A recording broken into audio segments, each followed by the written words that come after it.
Muy buenos días, queridos amigos, estimados hermanos. Hoy es viernes 24 de julio del año 2026 y vamos a tener la conclusión de la lección número 4 de Escuela Sabática que estudiamos durante la semana y se tituló El pecado en la iglesia.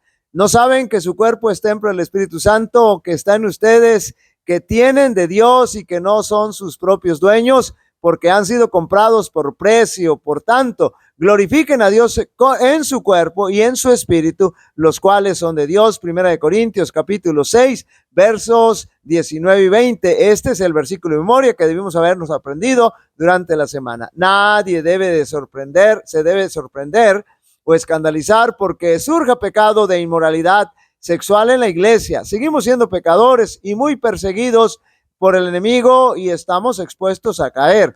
Pero lo que sí debe sorprendernos es que se solape el pecado. Hemos dicho durante la semana que cuando surge una situación así, de inmediato se debe atender con el propósito de redimir. El pecado, la iglesia, cuando el pecado en la iglesia, es ignorado o solapado, puede traer terribles consecuencias. El apóstol Pablo exhorta a la iglesia a cuidar el cuerpo porque ese es templo del Espíritu Santo. No es para caer en la inmoralidad sexual, es decir, el cuerpo no es para caer en la inmoralidad sexual.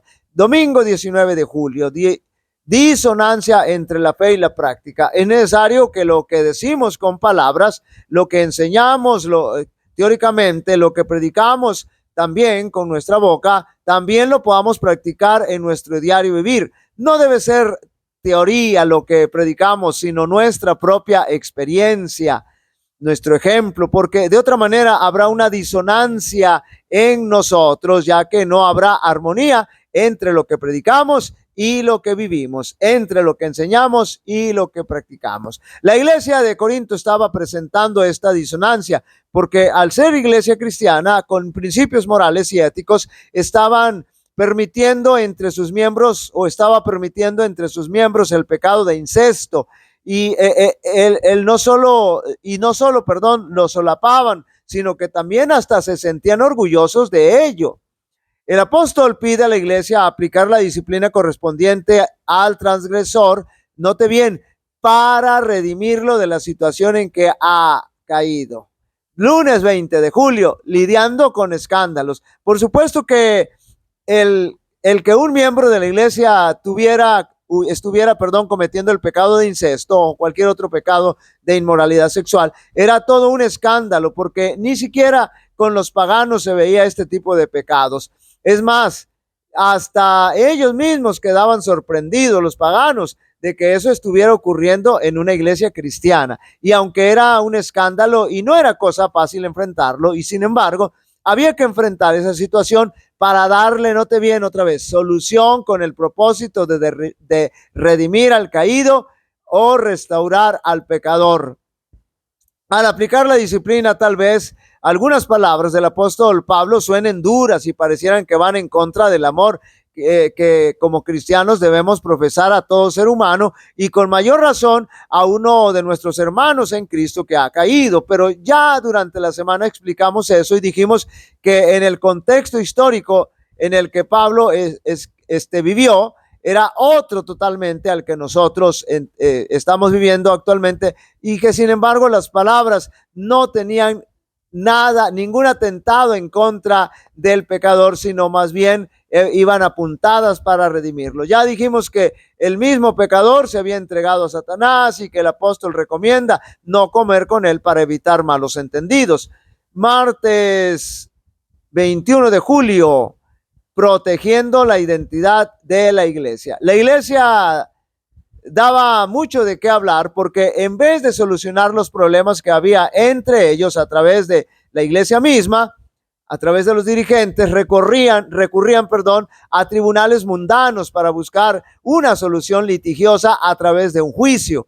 En ese momento histórico, los problemas a los cuales la iglesia les podía dar solución, la iglesia podía darle solución a los problemas que estaban enfrentando, y era la mejor alternativa. Pero los cristianos de la iglesia de Corinto estaban causando oprobio a la iglesia con sus litigios innecesarios entre hermanos, ahí demandándose, denunciándose no es que no se deba recurrir a la autoridad competente, pero si los problemas los podía solucionar la iglesia o solucionarlos a través de la iglesia, no había necesidad de ir a juicio, y menos entre los mismos hermanos. No se hace ningún bien a la iglesia y tampoco a los que no son de la iglesia al andar ventilando los problemas internos de los miembros de iglesia y poniéndose en exhibición ante toda esta situación. Miércoles 22 de julio, el antídoto contra la inmoralidad sexual. Bueno, lo primero que debemos decir es que el ser humano debe entregar su vida al Señor y de ahí mantener una relación estrecha con Él, pero además en ocasión de su bautismo, el cristiano entra en un doble proceso, el de la justificación y el de la santificación, como ya estudiamos ampliamente en la semana.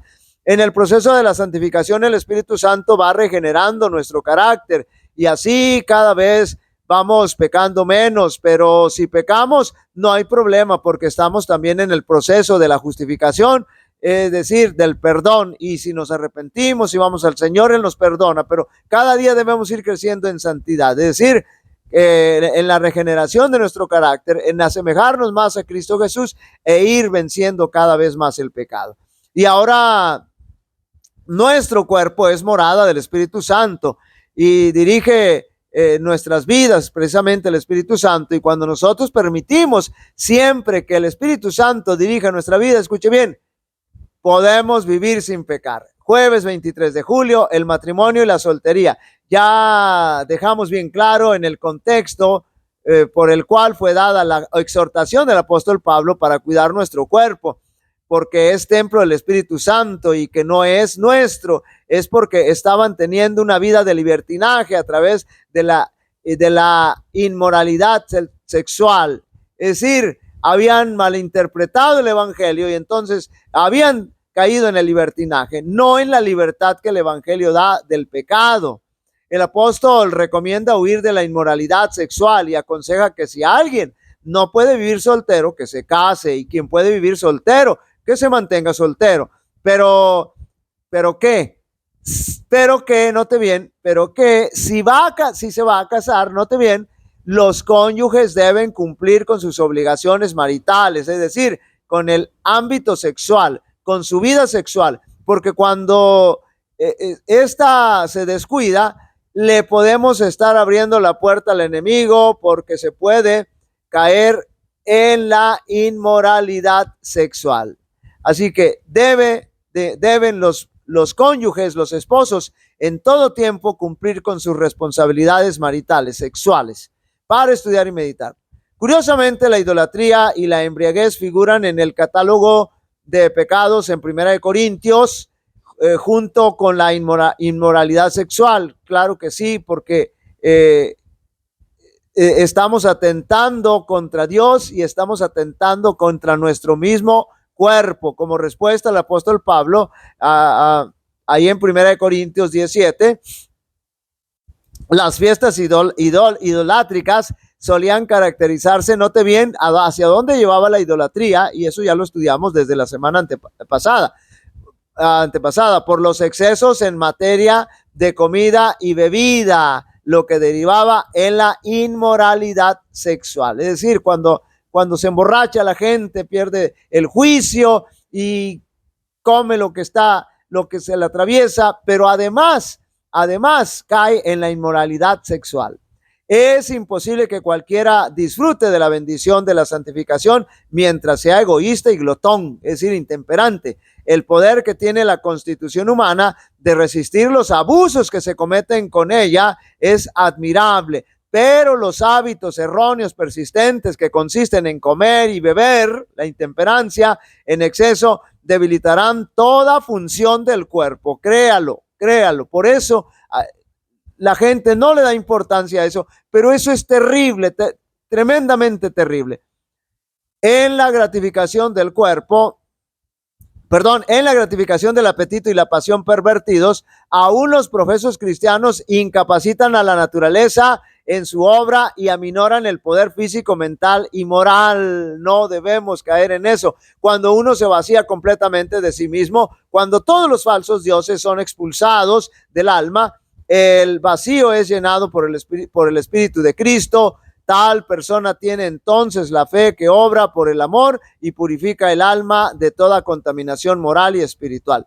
Dios busca exaltarnos a su elevado, puro y celestial nivel. Para este propósito, su Espíritu Santo lucha constantemente con nosotros, a menos que sean corregidos por el Espíritu de Dios. A menos que sean corregidas por el Espíritu de Dios. Nuestras tendencias naturales contienen en sí misma las semillas de la muerte moral. Queridos amigos y hermanos, debemos velar